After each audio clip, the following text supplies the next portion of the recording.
Warp Pipe Wednesday. What's up, everyone? Welcome back to Warp Pipe Wednesday, the shorter format show of our podcast, the weekly Warp Pipe. I'm Russ Lyman. What's up, guys? I'm NES Addict. And we're going to be talking about some play sets that we had growing up. So many awesome theme play sets from different franchises. So I'm sure Jay's probably had some different ones than I had growing up. I don't think I had many, but we could also talk about the ones that we wished we had. Yeah. Some of these were quite expensive and took up a lot of room. Absolutely. Oh, man. You want to go first? You want to kick it off? So the obviously one that I distinctly remember having was Castle Greyskull from He-Man Masters Universe. Yeah, that was actually the very first place that I ever had, and I can see it right there. That's not the one I had as a kid, but I got it back. Nice. Wait, didn't you get it with the box too? I did. I did. Nice. which is wild. I can't remember the box itself, like opening up, but I'm sure I got it for like Christmas or my birthday. And yeah, I mean, I love He-Man growing up, getting the action figures to get that huge Castle Greyskull. You know, it seems so much bigger when you're 5 years old. You know, like that's right. I would because I got it for my 5th birthday, I think. I remember I was staying at my grandparents at Myrtle Beach, and it was like the last day before we were going home, and I don't remember if it was my sister or my like Aunt Pat. Somebody brought it over, and I remember when they brought it in, I was like looking at the box, and I was like, I didn't really want to open it because it looked kind of scary, you know. Even though I watched the cartoon and had seen it on TV, it was like right there in front of me, and it just the artwork made it look real creepy. But man, I got a lot of good memories out of playing with that thing. Oh, for sure. Yeah. Like with the trap doors that it had. So, you know, if you guys don't know, you know, maybe living under a rock, never seen Castle Greyskull. It's a castle, and then the playset, so it opens up, like folds open. And so you have like the exterior, and then on the back of the playset is like, you know, inside the castle, and they had different platforms, and they had like a trap door where like He-Man might fall and then go into the dungeon. Yep. And of course they had the drawbridge come down. Oh yeah, the mouth, that was so cool, right? Right, and it had the teeth and everything. And it had like a key for it. I think so, yeah. I remember a weapon rack that was like on the inside of it, so the bad guys keep their weapons there. Yeah, and I mean, obviously it's big play set. I probably put my Ninja Turtles in there as well too, playing with them. I know I had a decent amount of He-Man as a kid, so I definitely like had some battles in my room. I love that playset. That playset was amazing. I do have to get it back. I don't know, my mom must have donated it or something like that, and I don't have it currently, so I'd like to track one down eventually and put it in the game room somewhere. I don't remember mine making it from on the trip to North Carolina to South Carolina because I don't ever remember having it in South Carolina. So I bet North Carolina got trashed. But I got pretty lucky because actually there's a video on my YouTube channel when I picked mine up because I made friends with the guy at Miracle Hill, and he sent me a picture one day. He's like, dude, he's like, I know you've been asking for it. It finally came in, Castle Greyskull. And it was like, yes.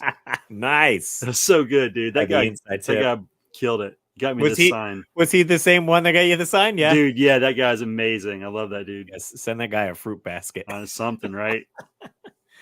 Nice. So what other play sets did you have growing up, Jay? So that was the first one. The second real big play set I remember getting was we had been going to some yard sales one Saturday, and back in the 80s and 90s, like you could get stuff pretty cheap there. And this lady had this big basket of G.I. Joe vehicles, and to the side of it was the technodrome for the Cobra like command station. Oh, and right. It's like pretty large. It's like a round base with all these guns, and it has like this space in the middle where like a rocket ship can shoot out of. And she was like, it was probably getting later in the day, and she just wanted rid of it. Mm-hmm. She was like, I'll give you all the G.I. Joe stuff for $10. And my mom was like, yeah, absolutely. It was the best, dude. I got so much stuff. But that technodrome was sick. It was missing some doors because it has a lot of panel doors on the side. Oh, okay. I mean, it had been well loved, but I didn't care. I was like, this is amazing. Right. I would say, with these play sets having so many moving pieces or removable pieces, and we're kids playing with them, probably getting it as like at a tag sale, like you said, there's going to be missing pieces. There's going to be maybe stickers ripped off or whatever, Right. little worn, little battle damage. Yeah. It didn't stop me from having a good time. I'll tell you that. Nice. I'd love to have it now, though. Thing's expensive.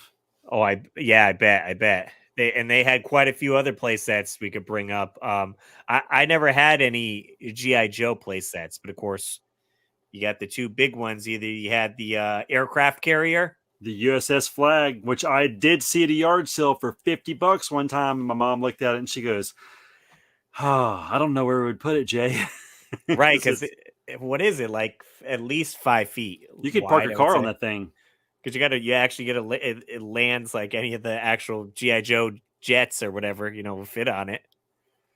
Yeah, I wish we would have figured it out though, because it's awesome. Yeah, I'd say $50 was probably a good deal. What they go for now, I could imagine $400 or $500 maybe more. Right. I'm thinking a K. I can't remember, but I'm thinking in good shape 1,000. And then they also have the space shuttle. Yeah, I don't know what that one's called right now. Yeah, it's escaping me. The name. Sean from Retro Reminiscence, he would be all over this. He's a GI Joe fanatic. But that came in one time when I worked at the video game store, Retro Games Plus. Someone traded that in, and I was like setting it up, and it has like almost like a crank to like get it ready for liftoff. Yeah, and I was like, this thing's huge, and I can only imagine like, okay, it's a spaceship. You want to be holding it and like going around your room. I don't know. Like you drop it, is that thing gonna break or maybe? Hey, did you ever notice that like Castle Greyskull almost has like a handle on the top, so you can almost use it like as a case for your figures too? Oh, okay. Yeah, just kind of a little side note. Easy to carry around. Let's see. What is this? The GI Joe, the Defiant Space Vehicle Launch Complex, 1987. Nice. Great year. What else we got? What else are we thinking? So the last big play set that I really remember wanting and getting before like I started hitting those adolescent years or teen years was the Ninja Turtle sewer play set, which I asked for my birthday. And I think it was my 12th birthday. And Mom was like, "You're going to be like a teenager soon. What do you want with a Ninja Turtle play set?" And I was like, "I don't know. I just want it." So I got it. I played with it a ton. And I remember putting the stickers on. I was very meticulous about how my stickers were, and I wanted to be just the way the directions described. Well, you're a little bit older, so you were like, all right. Yeah. More to the T. Exactly. But man, yeah, that sewer play set was cool. Leading up to it, I used to take boxes and like I would cut a sewer lid out of the top, and I would draw all the stuff in the box that I knew was in the play set. And I would take toilet paper rolls and use them as like sewer pieces to connect two boxes. Oh, nice. Yeah. So that was always fun. Or like maybe not a toilet paper roll, but maybe even like one that you would get like out of a paper towel because it would be a bit longer. Right. I don't know that the turtles could actually fit in it, but to me it made sense. So I'm trying to see if this is the one here. Let me bring up my buddy Mark ended up getting the technodrome. That was pretty cool too. Oh yeah, I mean every kid wanted the technodrome. Oh yeah, dude, that playset is so sick. This is the one here, right?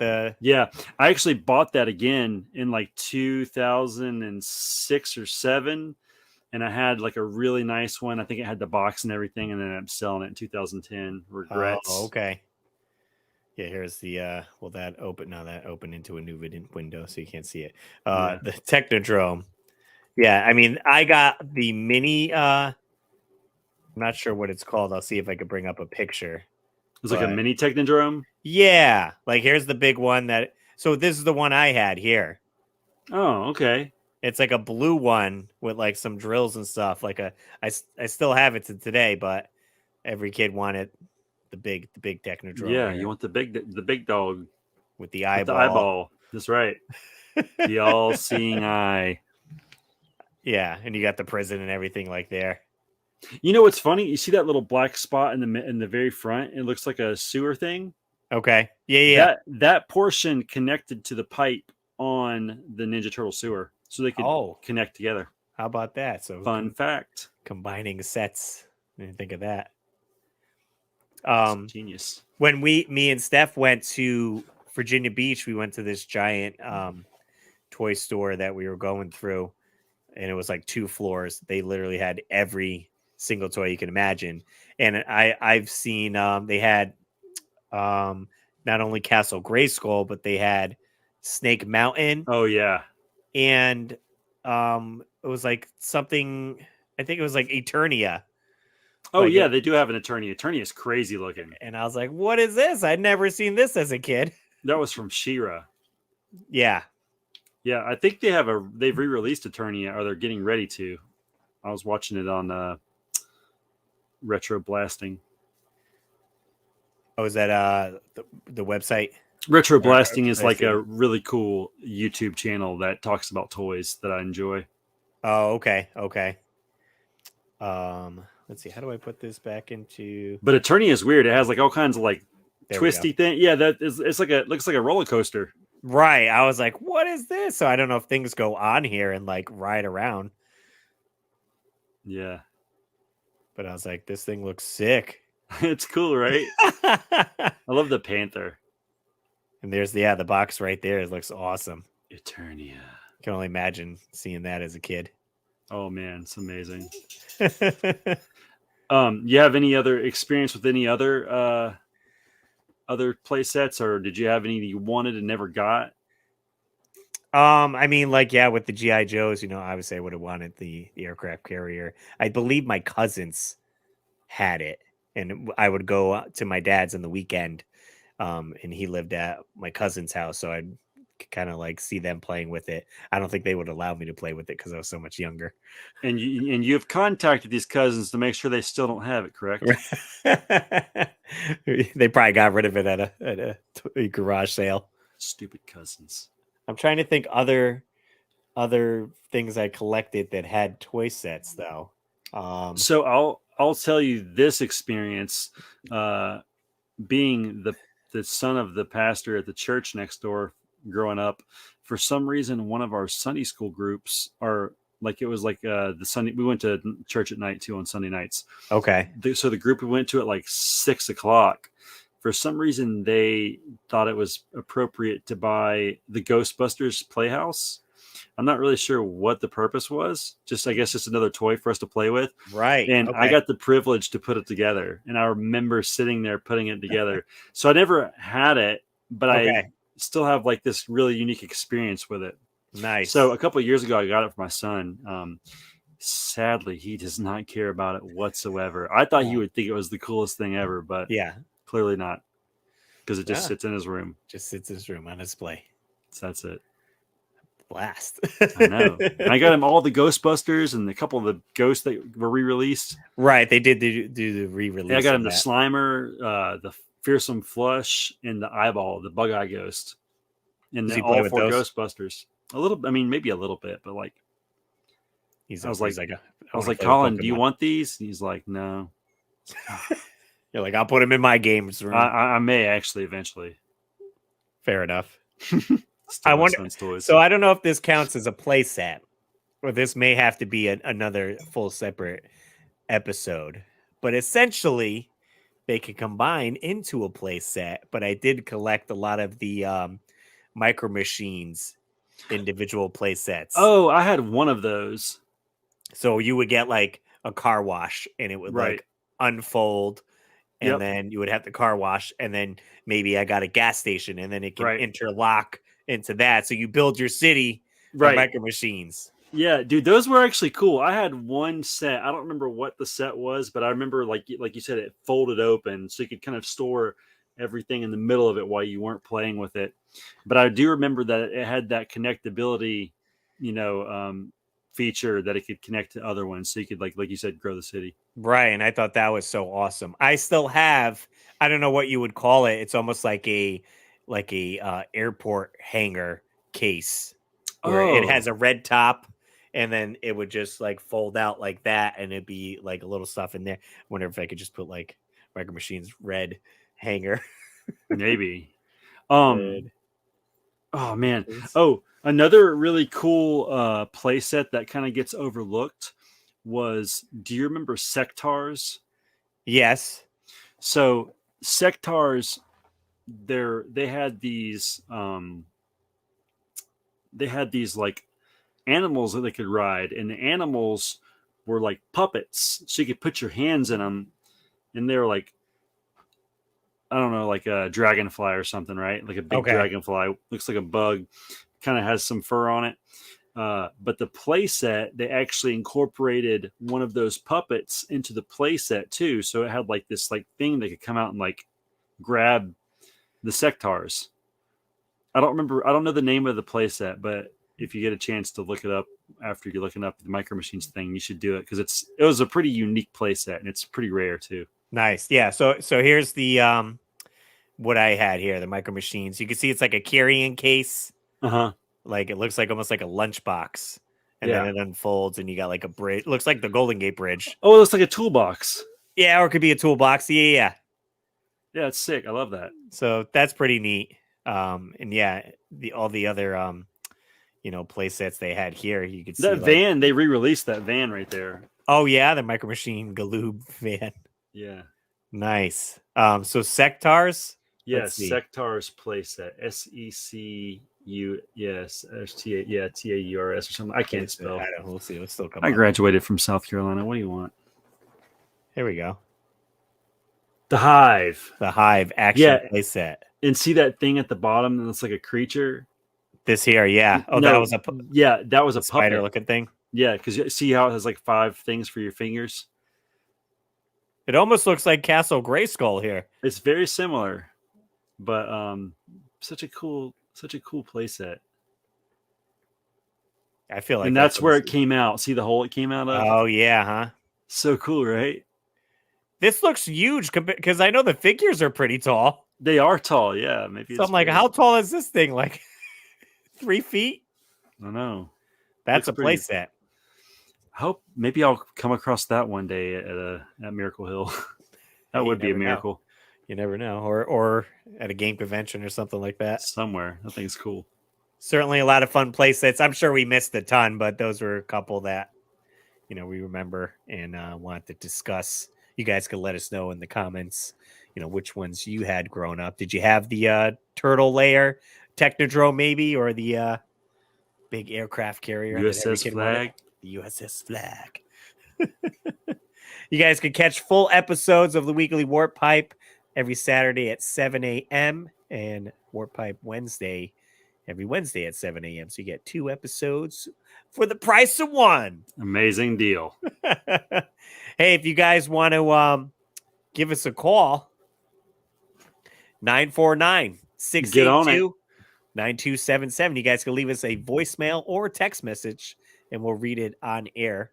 You could tell us how we're doing with the podcast, or maybe discuss whatever topic we let you guys know. If you're following us on Facebook or Instagram at the Weekly Warp Pipe, I'll usually post a few days before we record what the topic will be, and you guys could give us your input on that. Leave us a voicemail so we can feel like Pat and Ian on the CUP. There we go. Yeah, that's about it. If you want to follow me, it's at Russ Lyman. I do have a new YouTube channel. If you guys want to check it out, it's called 8-Bit Bliss. It's all about video game music. I upload every single day, and I live stream every single day. Wow. Just video game music. So you can tune in and just listen to music. Russ, are you the busiest guy on the internet? I am pretty much. I have 4 YouTube channels promoting all that work. I got a daughter that's 2 months old. When do I have time? I don't know, dude. Do you sleep? Rarely. Oh, and congrats, Jay, on 50K. You hit 50K on TikTok. Thank you. Yeah. Feel free to go follow me over there and help it get even bigger. There we go. And you can catch us every week with new episodes. That's right. As always, guys, I'm Russ Lyman, and keep your world fun bit by bit. Take care, guys.